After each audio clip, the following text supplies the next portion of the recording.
You are at 20,000 feet when the engine coughs. It's not a sound that should exist. The Rolls-Royce Merlin V12 of your P51 Mustang has always been a symphony of 1,490 horsepower, but now it seems to be choking on the thin air. The cockpit metal creaks with the change in pressure, a dry sound like a branch snapping on ice.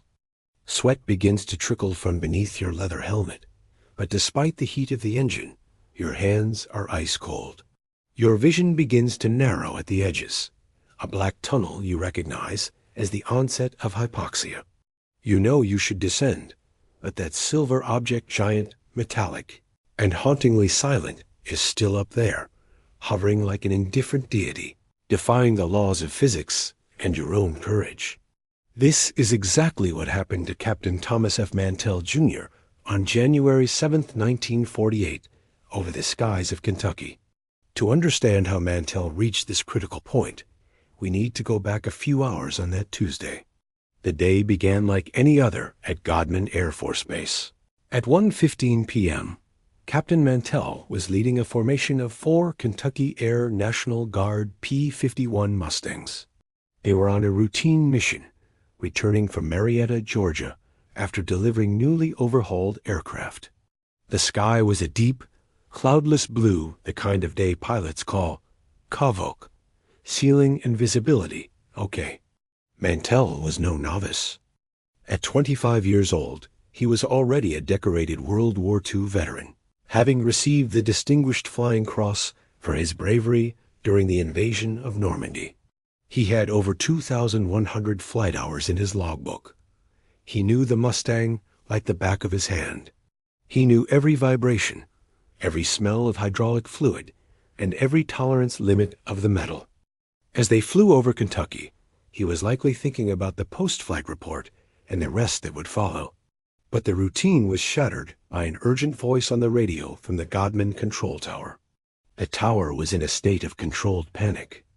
About half an hour earlier, the Kentucky State Police and hundreds of civilians in Madisonville and Owensboro had begun flooding phone lines with reports of a giant circular object moving south. Sergeant Quentin Blackwell, operating the radio at Godman, spotted the object through the tower window. It wasn't a balloon, nor a cloud, nor any known aircraft. It was something that gleamed with metallic intensity, emitting a reddish reflection on its underside. When Mantell and his flight entered radio range, the order was direct. Identify the object. Mantell, being the leader and driven by a mix of military duty and a fighter pilot's instinctive curiosity, tilted the wings of his Mustang and began a sharp turn. He didn't know it, but at that moment, he was leaving the world of conventional aviation behind and entering a territory where Air Force safety rules no longer applied. "I'm going up to take a look," Mantell said over the radio, his voice still calm, the voice of a man who believes he is in total control of the situation. 3 of his colleagues followed. The Mustang began to gain altitude, the Merlin engine roaring louder as it fought against gravity. As they passed 10,000 feet, the air grew thinner and the temperature dropped drastically. The problem? The planes were not equipped with supplemental oxygen for that specific mission. They were supposed to stay at low altitude. While the other pilots began to feel the first effects of the altitude and hesitate, Mantell seemed obsessed. He saw the object. He described something tremendous in size and appearing metallic. The distance between the veteran pilot and the silver mystery was closing, but the price of closing that gap was about to become unsustainable. As the altimeter spun frantically past 15,000 feet, one of the wingmen, Lieutenant Clements, radioed that he was running out of oxygen and was going to level off. Mantell hardly seemed to hear him. He was locked on the target. He was convinced that if he climbed just another 1,000 feet, he would finally be able to see what that thing was. What he failed to realize was that the object seemed to be climbing at the exact same rate, keeping him in an eternal and deadly pursuit. And then Mantell made the decision that would change the history of ufology and American military aviation forever.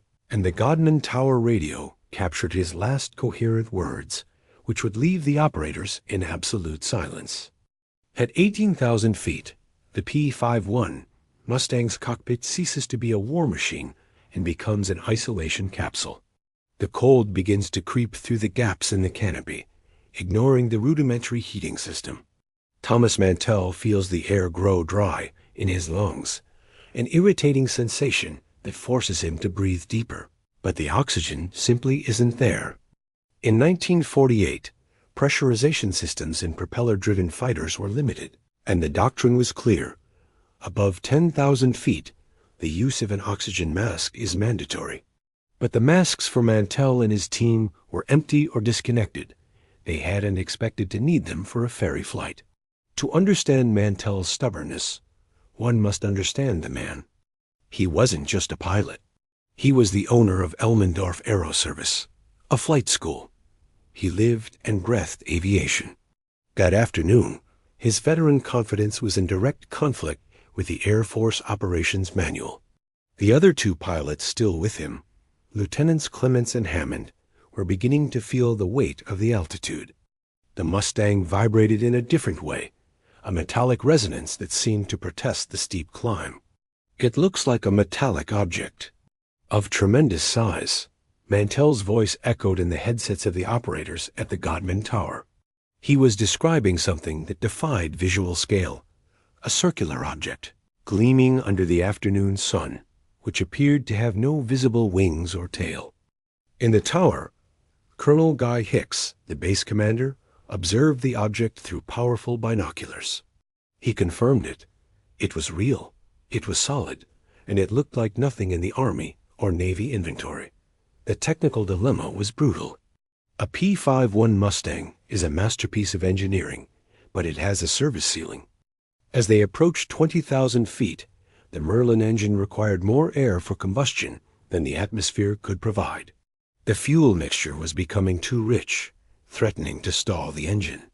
Mantell was playing a game of chess against physics, adjusting the mixture lever while keeping his eyes fixed on that silver glint that seemed to mock him, always staying a few thousand feet above. "I'm going to climb to 25,000 feet, Mantell announced. "If I can't reach it, I'll give up." It was a technical statement, but one loaded with a dangerous determination. His subordinates, Clements and Hammond, exchanged quick glances from their respective cockpits. They knew this was madness.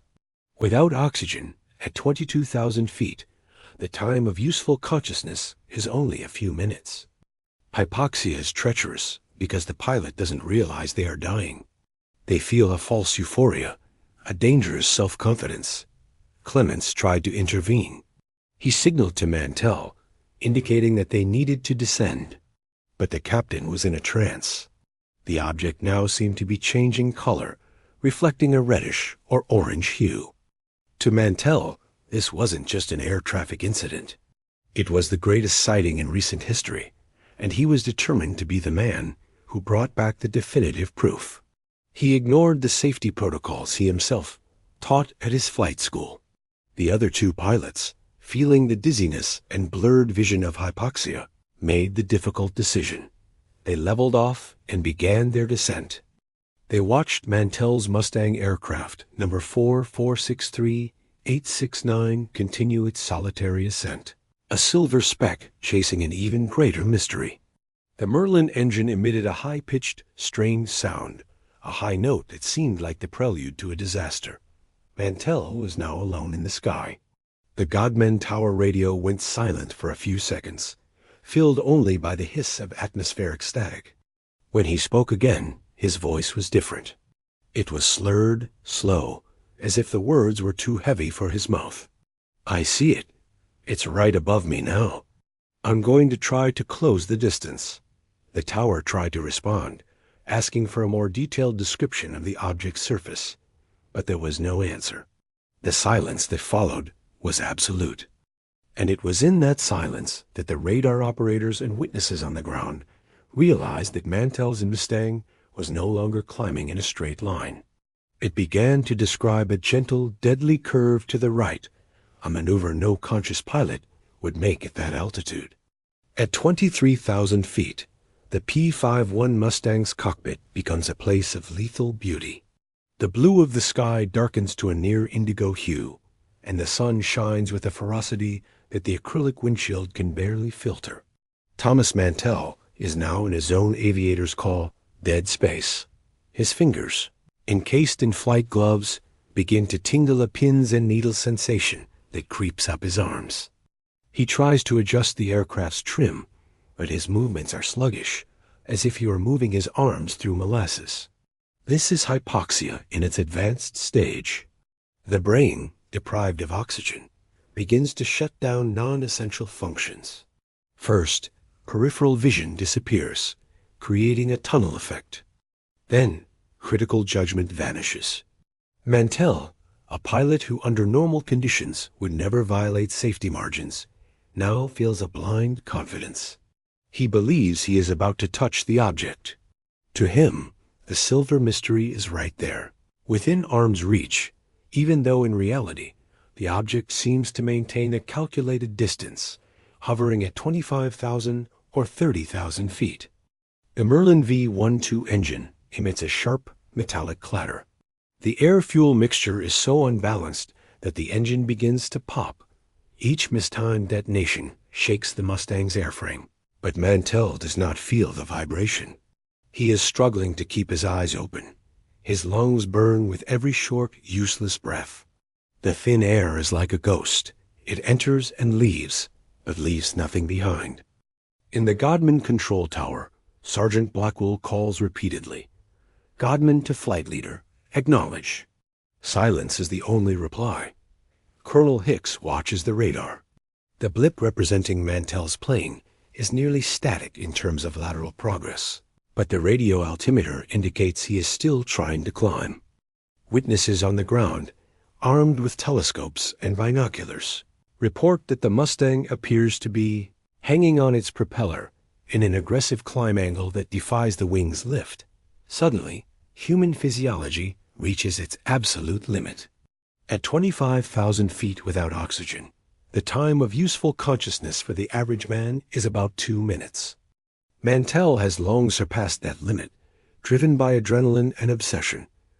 His central nervous system finally gives way. His head slumps forward, his chin hitting his chest. His hands slip from the control stick. At this exact moment, the P-51 Mustang ceases to be a controlled aircraft and becomes a 4-ton metal projectile at the mercy of gravity.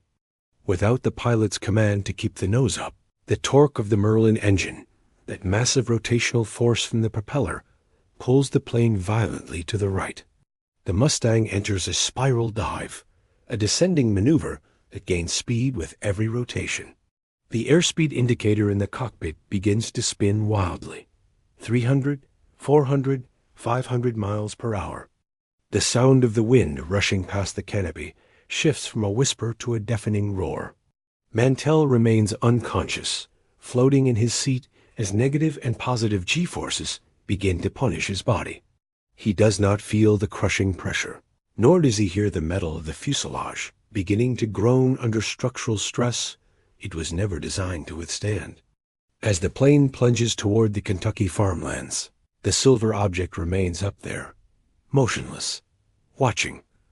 To those looking from below, it seemed as if the hunter had just been struck down by an invisible weapon, without a single shot being fired.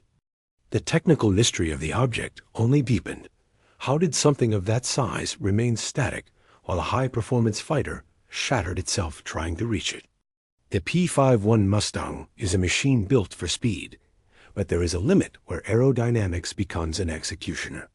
As Mantell's plane plunges from 25,000 feet, it enters what engineers call the compressibility regime. The air, once fluid, begins to behave like a solid wall. The Mustang reaches speeds approaching the speed of sound, and Captain Mantell, still unconscious from the lack of oxygen, is now merely a passenger in an aluminum coffin that is beginning to disintegrate. The noise inside the cockpit is indescribable. It is no longer the roar of the engine, but the scream of metal being twisted. The vibrations are so intense that the wing rivets begin to pop like champagne corks. The P-51 structure, though robust, was not designed for an uncontrolled dive at such terminal velocity. Witnesses on the ground in the quiet region of Franklin, Kentucky, look up to see a trail of smoke and debris. Parts of the tail and pieces of the flaps break away, drifting like black confetti against the blue sky. At the Godman Tower, the silence is broken only by the static hiss of the radio. Sergeant Blackwell and Colonel Hicks exchange looks of pure dread.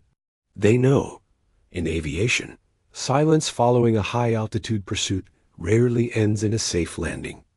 The radar still shows the object, its silver and imperturbable presence, but the blip representing Mantell has vanished from the screen, merging with the ground clutter. At 3:18 p.m., the final impact occurs on William J. Phillips Farm. There is no cinematic explosion of fire and light. There is only the dry, devastating sound of 4 tons of metal hitting the earth at over 600 miles per hour. The Mustang carves a deep furrow into the fertile Kentucky soil. The Merlin engine, the crown jewel of British engineering, is buried yards deep by the force of inertia. The first to arrive at the scene are not the military, but local farmers, running through the fields with the smell of aviation fuel and upturned earth burning their nostrils. What they find is a scene of absolute desolation. The plane is scattered over a radius of hundreds of yards. The cockpit is crushed, but miraculously, Thomas Mantell's body is still at the controls. There is a detail that investigators would notice later, one that would fuel conspiracy theories for decades. Mantell's wristwatch stopped exactly at the moment of impact. His fingers were still closed, not on the control stick, attempting a last-minute recovery, but relaxed, confirming that he never woke from his hypoxic sleep. He died before he ever felt the ground. As news of the crash spreads like wildfire through telegraph wires and radio frequencies, the question looming over Godman Air Force Base is not just, how did he die, but what was he chasing? Because while Mantell's wreckage still smoldered on the Kentucky soil, the silver object did not simply vanish. It remained visible for a while longer, moving slowly southward, as if satisfied with the outcome of that tragic afternoon. The United States Air Force, still in its infancy as an independent branch of the armed forces, had just lost one of its best pilots to an enemy they didn't even know how to name. And the protocol that Mantell followed or ignored was about to be rewritten with the blood of his own determination. The news of Thomas Mantell's death fell upon the Pentagon like a fragmentation grenade. It wasn't just the loss of a decorated pilot, it was the nature of that loss. In 1948, the Cold War was beginning to freeze international relations, and the fear of secret Soviet technologies, or something worse, was at its peak. Within hours of Mustang 4463869 shattering on the Phillips farm, Air Force intelligence officers were already en route to Kentucky. Their objective was clear: collect every fragment of metal, and more importantly, silence the speculation. At the crash site, the scene was technical and somber. Investigators from Project signed the Air Force as first official effort to investigate.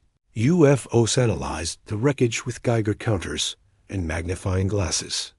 They looked for unusual burn marks, strange chemical residues, or any sign that an exotic weapon had brought Mantell down.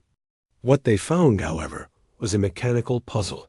The plane had not been hit by enemy fire. It had simply disintegrated under the stress of a supersonic dive.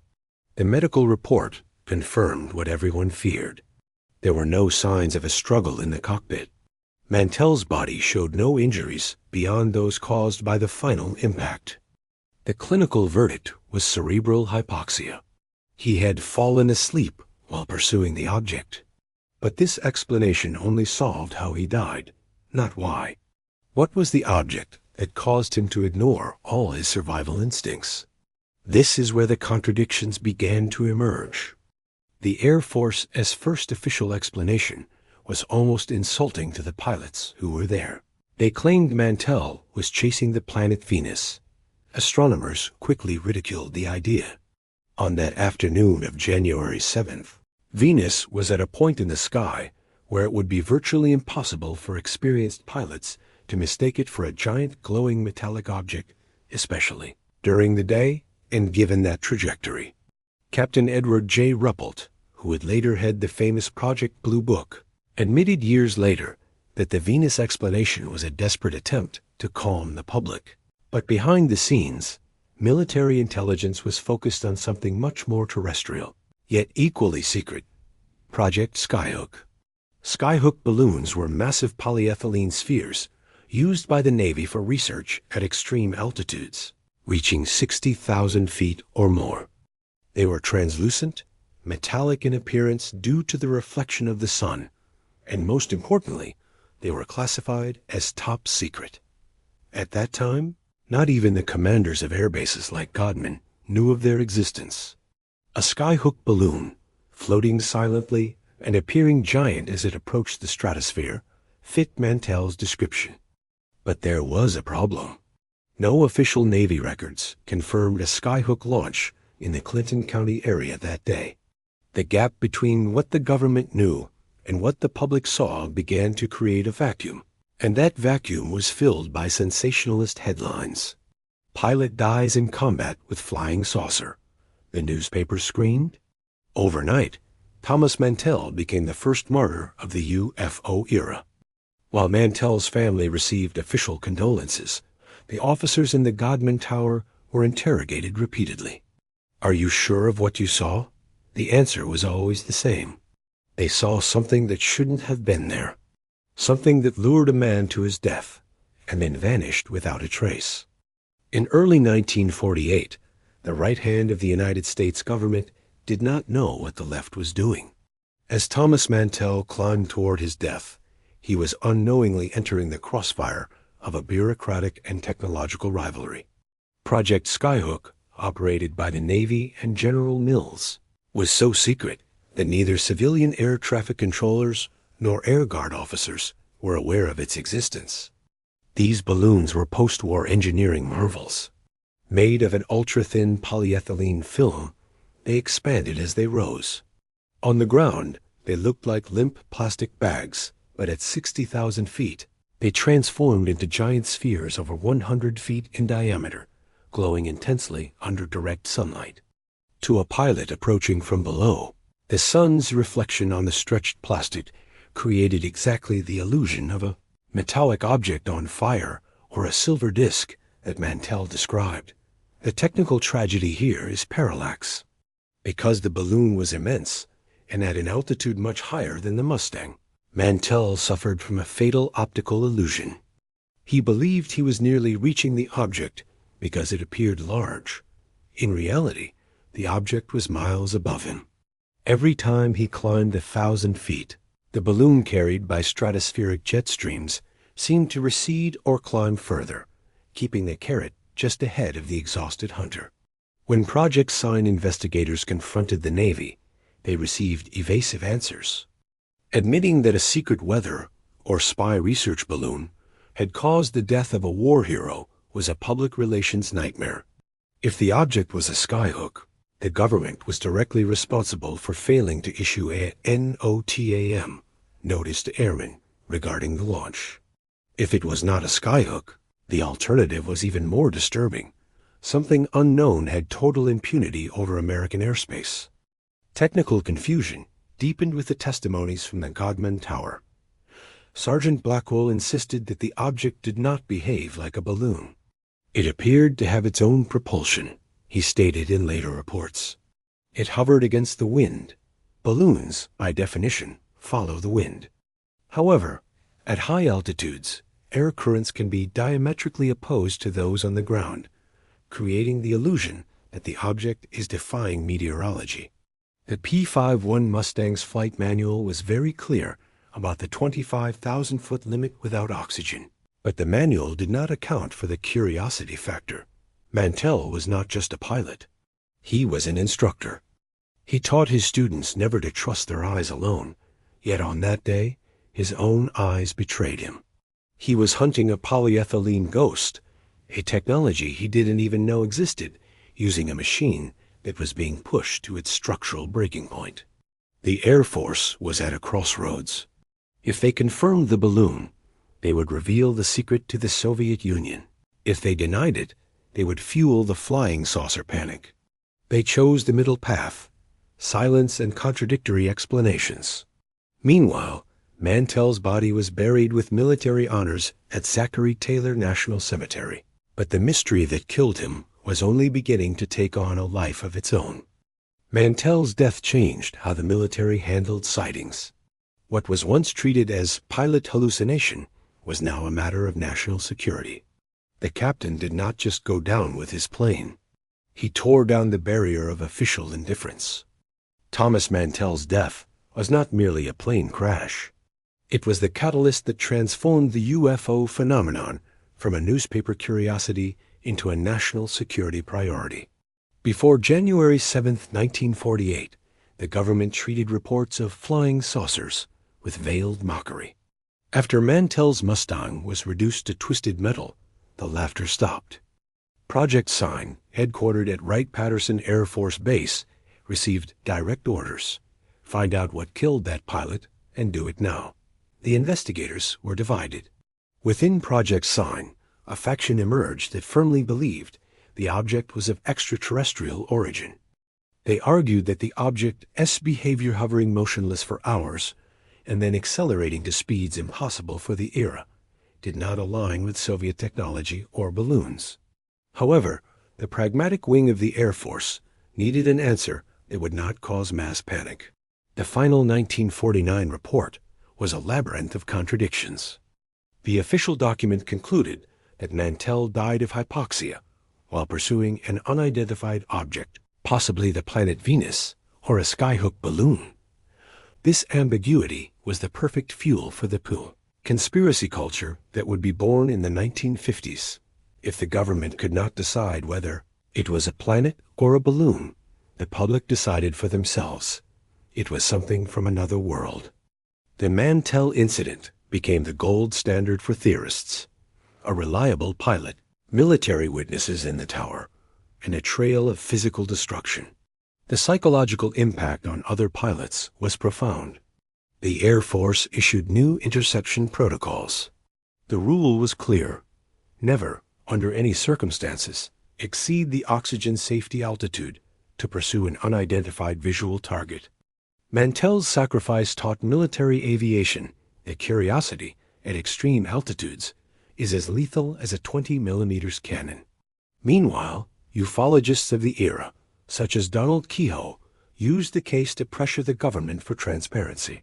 They pointed out that if it were a skyhook balloon, why did the Navy take so long to admit the possibility? And why was the wreckage of the P-51 removed under armed guard with such haste? Technical details began to be distorted by time. Rumors surfaced that Mantell's plane was riddled with radiation holes, or that his body was never found. Both false, yet they helped build the myth of the first interplanetary dogfight. In reality, Mantell's tragedy was a clash of eras. A World War II hero, accustomed to visceral, visible combat against the Luftwaffe, attempting to apply the same pursuit tactics against a Cold War technology, a secret balloon that he did not understand. He was hunting the future with the tools of the past. The news of Thomas Mantell's death reached his wife Flora via an official telephone call at 5:45 p.m. that Tuesday. She was at home in Louisville, preparing a dinner he would never eat. The officer who made the call followed standard military protocol: brief, direct, without unnecessary details. Your husband suffered a fatal aircraft accident in the line of duty. They didn't mention the silver object. They didn't mention that he had ignored all safety protocols. They didn't mention that he died chasing something the government still couldn't explain. Flora Mantell was 24 years old. She and Thomas had 2 small children. In photographs from the time, her face appears pale, her eyes hollow with the shock of someone who has not yet processed the permanence of the loss. Mantell's body was released to the family after the military autopsy, but the casket was kept closed during the funeral. The impact had been too brutal. She would receive a posthumous Distinguished Flying Cross on her husband's behalf. But no medal fills the empty seat at the dinner table.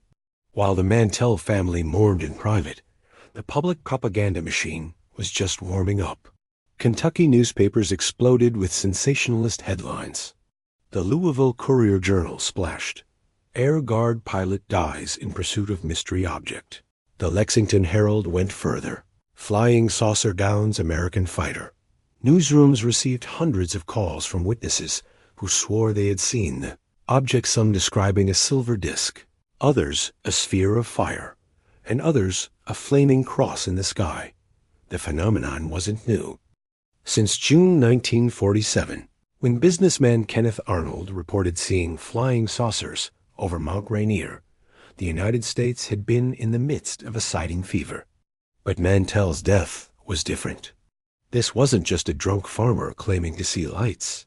This was a decorated pilot, a war hero, who had paid with his life while trying to identify the object. This gave the phenomenon a level of credibility that no previous report had achieved.